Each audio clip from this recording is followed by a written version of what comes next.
you to make short, easy to understand written rules. Now, once you've got the rules written down, you're ready then to use that list to also, well, once you get the rules written down, you're ready to go to the next step and make a list of 5 privileges that you know to be important to your children. Now, before I tell you what the privileges would be on that list, let me go back and remind you a little bit more about how our adult society works, and I'll explain the why behind this step. As we've already said, for all of us to get along together, we have to have our rules written down. Now, we have to have them written down for all of us to get along together. I suppose as our forefathers were putting this whole thing together, they said, well, this is good. We're going to write down the rules. You know, in our society, we'll write them down. We'll call them laws. In our workplaces and organizations, we'll write them down. We'll simply call them rules. I said, well, this is good. We're going to tell everybody what the rules and what the laws are. Well, I'll get along just fine together. But pretty much, we found out that wasn't going to get it. Found out that we're going to have something to motivate people to follow the rules and the laws. So everyone pretty much agreed and said, okay, we're just going to have to figure out what privileges our society is going to give its members. We'll tell people either you follow the rules or we're going to take away your privileges. That's a pretty simple system, isn't it? Simple yet powerful. Powerful enough to keep pretty much you and I and pretty much all of us cooperating with one another. You know, I think it's a real good thing that we don't run our society the way we run our families. Because if we did, well, things like this could happen. Let's say, for example, that one Friday evening when I'm driving home from work, I have a little bit of time to think, and I'm thinking to myself, gee, I wish I had some more money. Let's see, what would I do if I had some more money? Oh, I know. I'd buy Bob's bass boat. My best friend, he's got his bass boat for sale. Oh, that thing is, it's got one of those 200-horse Johnsons on it. That thing is faster than fast. Man, would I have a good time on the weekends if I owned that boat. And I'm thinking, oh, why am I even dreaming about that? I don't have enough money for that. Oh, my credit cards are charged up to the limit. Golly, my wife even made me promise to save every extra dollar I could get my hands on so I could take her to Hawaii next summer for our anniversary. Let's see, I've got 78. No, I got $81 saved for that. But that's not enough, though. And I'm thinking, boy, I wish I had an extra 20 grand. Oh, life would be sweet, wouldn't it? I could pay off all my credit cards, buy Bob's bass boat, and still have plenty of money to take my wife to Hawaii. So I'm driving through town now, and I'm saying, now, isn't that one of those banks that's staying open late on Friday evening? I'm thinking, oh, what the heck? I still got my hunting rifle in the trunk, just this one time. Sure, I pull in that bank, I get out the rifle, and I run in, and I say, stick 'em up, give me $20,000. Teller's nice about it. She counts out 20 grand for me, puts it in a bank bag. Now, I'm running out of that bank with that bag of money and my rifle, and if our society runs the way we run our families, this is what happens. Policeman walks in, sees me with a rifle and the bag of money, puts 2 and 2 together and says, all right, Buster, you turn right back around, you go give that money back. You know better than to come in here and take other people's money. Now you get over there and you apologize. In fact, I'm not letting you out of this bank until you sincerely apologize. Once you get done apologizing, well, I want you to go straight home and think about what you've done. Yeah. We would not have much money left in our banks, would we? Well, in this step you write down, well, actually, let me say here, I think that we as parents, we have the latitude to handle stuff like that with our kids every once in a while, perfectly fine. But if we do it too often that way, we run a very real risk. We run a risk of teaching our kids that they can act with impunity because there's no consequences for their misbehavior. We certainly don't want to do that. Well, in this step, you write down 5 privileges that you know to be important to your children. For younger kids, of course, it's going to be different stuff than for older kids. Younger stuff is going to be like staying up until a normal bedtime, playing with favorite toys. In fact, some parents have several favorite toys on this list. Watching television, playing with their video games, being on their internet with their, I know a lot of five-year-old kids on the internet today, having their favorite snacks, being able to go outside and play, being able to have a friend over to play, being able to ride their bike, stuff like that, just simple things. Older kids, it's normally social privileges are most important to the older kids. Anything at all that puts them together with their friends, being on the phone with their friends, being on the internet with their friends, Weekend privileges, spend the night, go to the mall, go to the movie, being able to ride their bike, being able to drive the car, being able to study with their friends, extracurricular activities up at school. All kinds of privileges like that can be important to older kids. Now, if you have any trouble at all coming up with this list of 5 privileges, here's a suggestion from a couple in Birmingham, Alabama. Went to one of my seminars a couple of years ago. The wife called back several days later and said, you know, my husband and I were very excited, went home right away, filled everything out. But she said we got very stuck when we got to this list of 5 privileges. Said we didn't have the foggiest idea what to put on it. But he said not to worry, because we came up with a solution that works so well for us, we thought you might want to pass it along. I said, well, sure, what is it? She said, well, when we got stuck, we went right to the kids and said, kids, tell us what your favorite things to do are. She said, you know, they had all kinds of suggestions, you know. It's called family participation, and it's perfectly legal. Sure it is, yeah. You get those 5 privileges down, and then you rank those privileges from 1 to 5, with the least important privilege being number 1, and the most important privilege being number 5. Now, once you've got the rules down, you get the 5 privileges down, now you're ready to look at one of the Smart Discipline charts. And if you look on your handout there, we're going to look at that Smart Discipline chart. And the sample that you have there is of the weekly chart.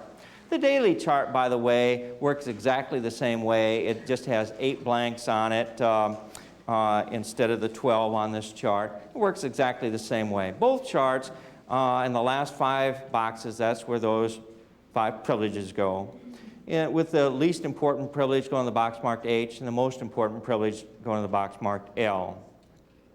Now, at this point, you've got some of the sample charts made up, and you've got the rules made out. You're ready now to call a short family meeting. You come to this meeting with the rules and some of the sample charts made up, and you say something like, well, we went up to the program the other night, the Smart Discipline program, and found out about something we'd like to try out in our family. At that point, you go over the rules with your children. Now, depending on the ages of your children, you're most likely to get different responses. If they're 10 and younger, you're most likely to get a very positive response, because young kids typically very much like structured systems of discipline. They like the attention that it brings to them. They're very interested in it. They just like it. Older kids, 10 and older, you're most likely to get a much more negative response from them. You go over the rules with the older kids, and they're more likely to say things like, hey, these rules aren't fair. Who made up these rules anyway? Well, at that point, parents normally want to know 1 or 2 things. Some parents say, well, is it okay to let the kids have some input into what the rules are? Certainly, it's a perfectly wonderful thing to do. It works very well in a lot of families. It's called being a democratic parent. It works very, very well. Other parents say, now, wait a minute. Aren't we the parents? Aren't we supposed to make the rules? Sure, you can still be a loving parent. Say to your kids, I'm sorry, kids, but in our family, parents make the rules. In either case, you establish what the rules are going to be, and then you show them the charts, and you say something like, well, this is how this thing is going to work. We're going to have the charts on the refrigerator, and if you break a rule, I'll tell you what rule you broke, and I'll put an X in the box marked A. If you break another rule, or if you break the same rule for that matter, I'll put an X in the box marked B. But no big deal, kids. On that weekly chart, you've got 7 free chances. Those are just warnings. It's just to let you know that you're breaking some rules, and you better stop yourself, because if you keep breaking rules, you're going to end up losing some privileges. Because you see, kids, on the weekly chart, you got 7 free chances. On the daily chart, they've got 3 free chances. That's a lot. But if you break those rules, get X's in the free boxes there, and then you end up getting an X in one of the boxes that's got one of your privileges in it, well, then you're going to lose that privilege for the rest of the week, for the weekly chart for the older kids, or for the rest of the day in the daily chart for the younger kids. Now, I've got some very good news for you here. Good news is this whole thing will take very little explanation. At this point, your kids will know exactly what you're talking about. They'll know right away that you're talking about messing with their privileges. The older kids will say things like, no, don't do this, spank me, spank me. Don't go taking away my privileges. You can, in fact, expect your kids to try to talk you out of doing this, because that's what our kids think their purpose in life is, to, prove to us what we're doing, is no good, and all the other parents aren't doing it, stuff like that. I know our kids, or one of our kids, had a very creative way of trying to talk us out of doing it. She's got one of those great big beautiful smiles, and she smiled at us so big and so bright, and she said, "Mom, Dad, look at this smile." We said, "Well, yeah, what?" She said, "Well, look at this smile because you see it's the last time you're going to see it." Sure, yeah. Well, knowing our kids the way we did, we said, "Well, look, we're going to have these charts on the refrigerator, and if they're missing or defaced in any way, you'll simply lose your privileges for the rest of the week." Well, let me tell you how this thing worked out in our family. First couple days, the kids were breaking privileges. We put the X's on the charts, and our kids just pretty much ignored us. Till Wednesday, my son Saul says, "Dad, I was wondering if I could go to Sammy's party on Friday night." I said, "Well, I don't know, Saul. What kind of party is it going to be?" He said, "Well, it's no big deal, really. We're just going to go over to his place after school for pizza. Then we're all going to go out bowling. Then we'd like to camp out in his backyard. Would that be all right?" I said, "Well, sure. It sounds like a lot of fun. Of course you can go. But you'll have to have your weekend privileges." He says, "Well, what do you mean?" So, well, remember those silly charts we put on the refrigerator? One of your privileges on the chart is your weekend privileges. You'll have to have that in order to go to the party. All of a sudden, now he's interested in this chart, right? Goes up there and says, "But Dad, I've already got 5 X's on that chart." You could almost see the wheels turn in this child's head. Maybe I better get back there tonight to my room to get my homework done before 9.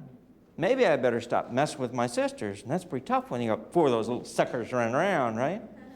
Maybe I better take out the garbage when Mom asks me to take the garbage out. Well, it's an amazing thing. In fact, it's almost miraculous. Both my wife and I ascribe it to be a miracle because, you see, for years we've been trying to convince our kids that they were responsible for their own behavior. But they always had a very consistent comeback. "Hey, it wasn't my fault." Now, all of a sudden, the kids were taking so much control over their own behavior that what square do you suppose they'd stop misbehaving on? At least on the weekly chart. Yeah, precision control. For 2 months, not one single child lost one single privilege. After 2 months, my wife, having a little less patience than I, said, "Okay, everybody, we're going down to 3 free squares." And it got a little bit tougher then. But I never really minded it when our kids would break a few of the rules and stop themselves from misbehaving before they lost their privileges, because that's what they did pretty much. They'd always stop themselves from misbehaving before they lost their privileges. That was always okay because, you see, it's a sweet and wonderful moment in a parent's life when you get to a point when you can, for real, experience your child stopping themselves from misbehaving, learning that kind of self-control, that kind of self-discipline. Case in point, I was talking to a young mother just a while back. She was saying, "I've been using Smart Discipline with my 10-year-old son, 7-year-old daughter very successfully for the last month." Said it had been working very, very well for us, but she said, "I got very concerned last night when I was cooking supper." Said, "I heard my son take off after his sister because she would not relinquish the remote control. I was fixing to set down the soup ladle and go in there and intervene, but before I could, I heard my son say to my daughter, 'We better stop this before we get another X on that stupid chart.'" Yeah. This is a good thing. This is self-control. In a few minutes, we're going to take a break, but before we do, I've got 10 or 12 guidelines, of which I'd like to go over a few of the more important ones with you, 3 or 4 of them anyway. One guideline says, if you don't know which child broke a rule, who do you suppose gets an X? All of them, yeah. Saves a lot of time. Sure. Well, it saves all that detective work. Yeah. We used to go in the living room and say, "Oh, for heaven's sakes, who spilled the milk and left the graham crackers on the floor like that?" And what would they say? He did. Yeah, not me, he did, yeah. Now we have a very interesting dynamic. We call it positive sibling pressure. We find out almost immediately as to who did what. Another guideline says, refrain from giving warnings or second chances. In other words, you do not go around the house saying things like, "You better stop fighting with your brother or I'm going to put an X in that chart. You better go take out the garbage or I'm going to put an X in that chart." No, you just go ahead and do it. Why? Well, because it teaches your kids that you mean business when? Yeah, now, first time, without having to yell and scream at them. Another guideline says to give your kids some appreciation for the rules they're doing a good job on following. The reason why this is so important is because of one of the ways we are as human beings. One of the ways we are as human beings is that we hate it. We despise it. In fact, it really ticks us off if someone only talks to us about what we're doing wrong. And our children are very much the same way. So on all my charts, it says at the bottom, good job last week on, or good job yesterday on, and you fill it in with the rules that kids are doing a good job on following. The last guideline I'm going to mention here is a very, very important guideline. This guideline says that if a child loses a privilege, you cannot give that privilege back until the chart starts over again. That's the next week for the older kids on the weekly chart, or for the next day for the younger kids on the daily chart. Now, this is a very important guideline, but a very, very difficult guideline for our generation of parents to follow. It's very, very difficult because we're much more used to handling things, well, kind of like this. Let's say, for example, that you're my daughter. Your name is what? Kim. Let's say that Kim is my 15-year-old daughter.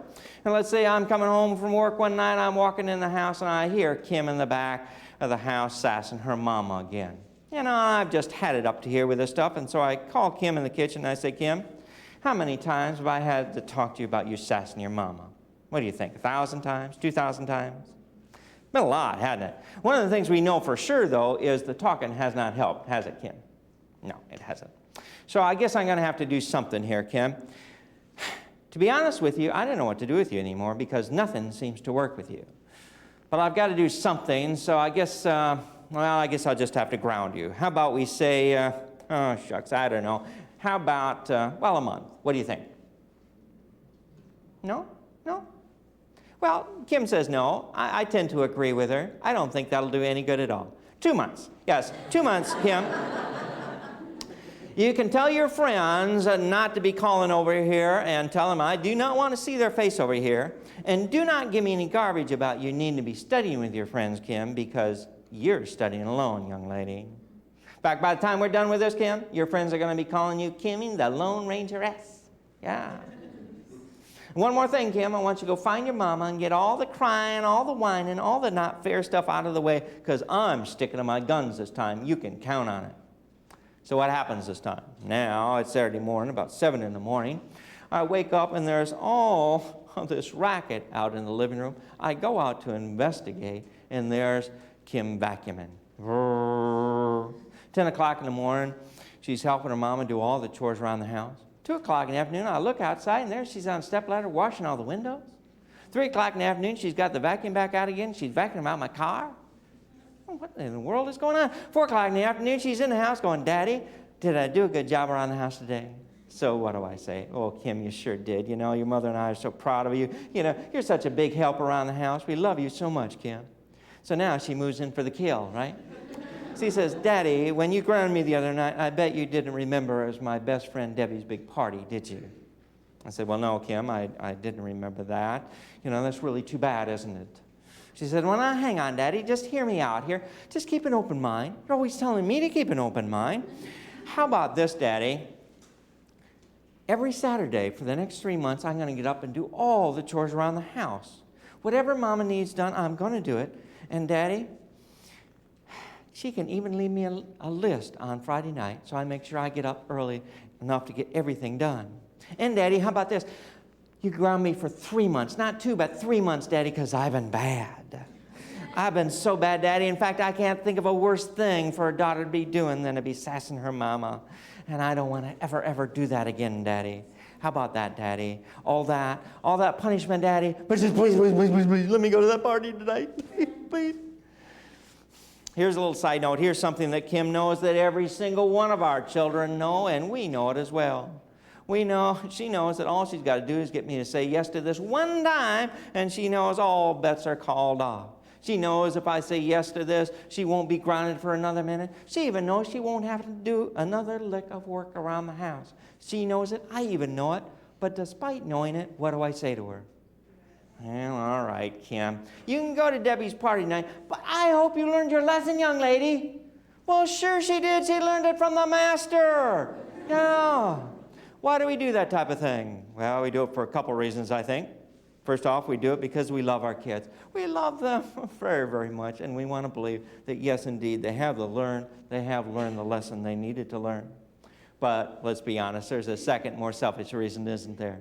Because about 2 weeks into this punishment thing, we figure out pretty quickly that who else have we punished? Yeah, ourselves, and we want out of it. But even knowing all of that, oftentimes we get so frustrated with at least one of our children's continued misbehavior and rotten attitudes that we think, well, the only way we're going to be able to teach them the lesson that they so desperately need to learn is by punishing them for a long period of time. But it typically does not work out very well, does it? Because either one or two things happens. Either we give in very quickly. If we do that, we run a very real risk of teaching our kids that they can act with impunity because there's no consequences, or they at least can always get out of their consequences. We certainly don't want to do that. But there's a risk on the other side of things too, isn't there? Because sometimes we're doggedly determined to carry out this long-term punishment, and therein lies a risk of a child developing an attitude that says, oh, the heck with it. I'm always being punished, so I might as well do whatever I want. Well, you don't want to end up in that kind of a situation with a child. It's actually a far more powerful strategy, I think, to take away important privileges for short periods of time, continually give them back, than it is to try to take them away for long periods of time. Now, during the break, I'm going to be here to answer any individual questions that you have about the system.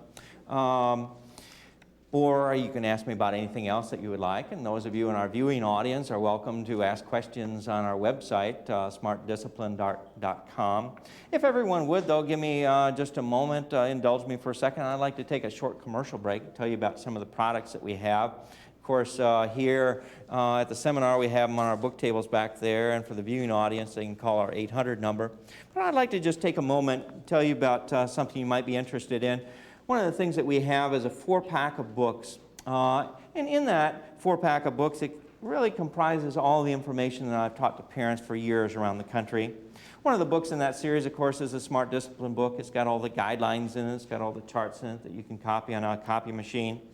Another book in that series is a wonderful book called The Making of a Happy Family. Oftentimes, people ask me where the information I have on self-esteem is. Well, it's in The Making of a Happy Family, building your kids' self-esteem and self-confidence.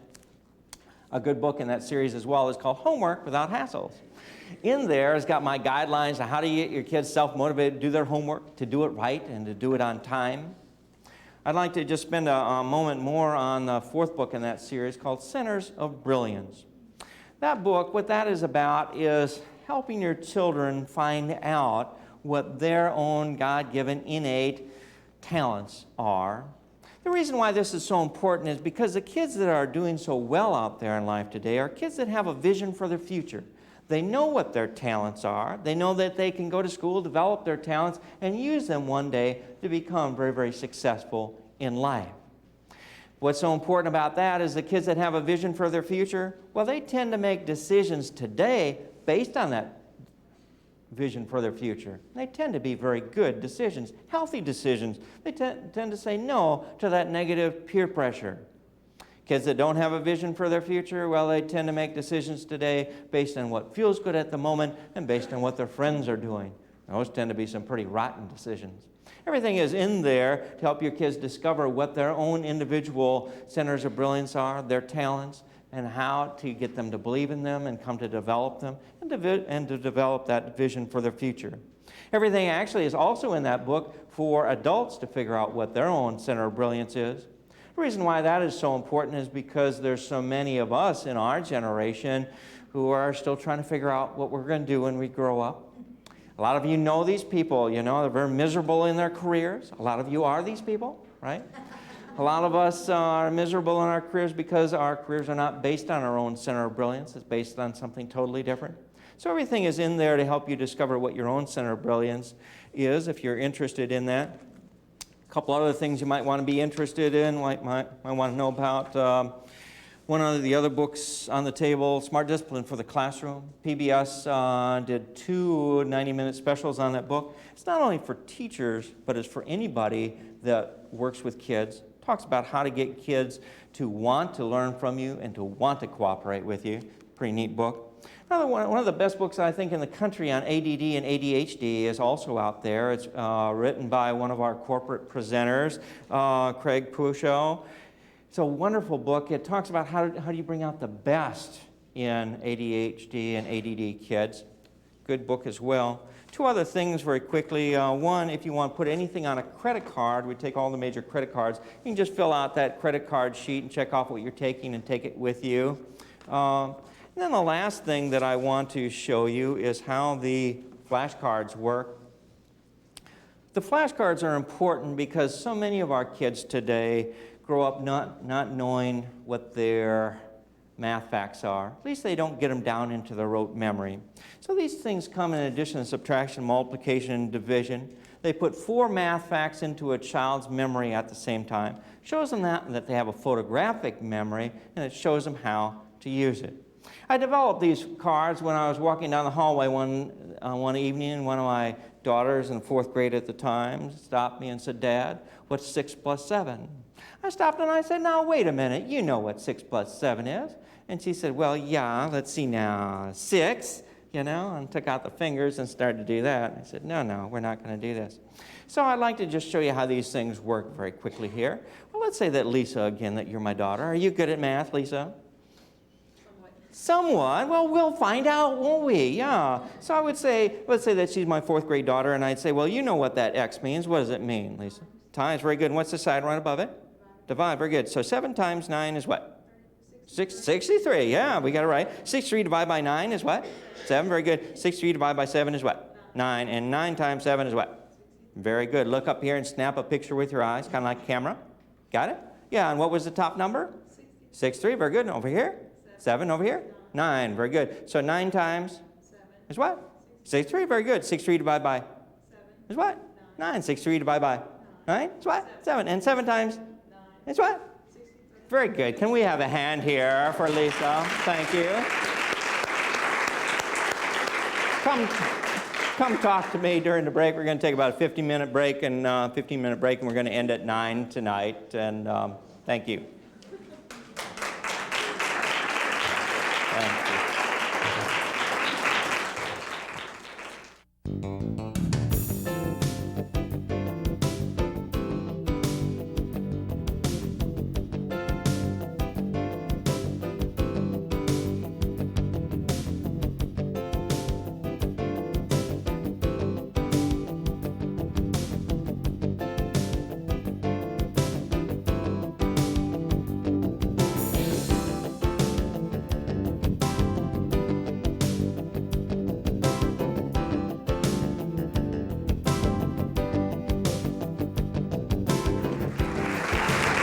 Well, that's nice to come back to that. How many of you would, well, it's almost an absurd question, but how many of you would really like your kids to grow up with high self-esteem? Can I see the hands? Yeah, we all would. What that basically means is that we want our kids to grow up with positive beliefs, the kind of beliefs that will help them become both happy and successful in life. So I'd like to take you through the belief process tonight, kind of step by step. Then, after I go through that, I'll share a true story from my childhood about a belief that I picked up about myself, and I think it'll put this whole belief process into perspective. Then we'll talk about how we can use this information to make sure our kids grow up with the kind of beliefs that we want them to grow up with. Now, the first step in this belief process starts out for our children when they're very young, continues on throughout their childhood, and even into their adult years. It's where they start to gather information about themselves. Our kids get all kinds of information about themselves.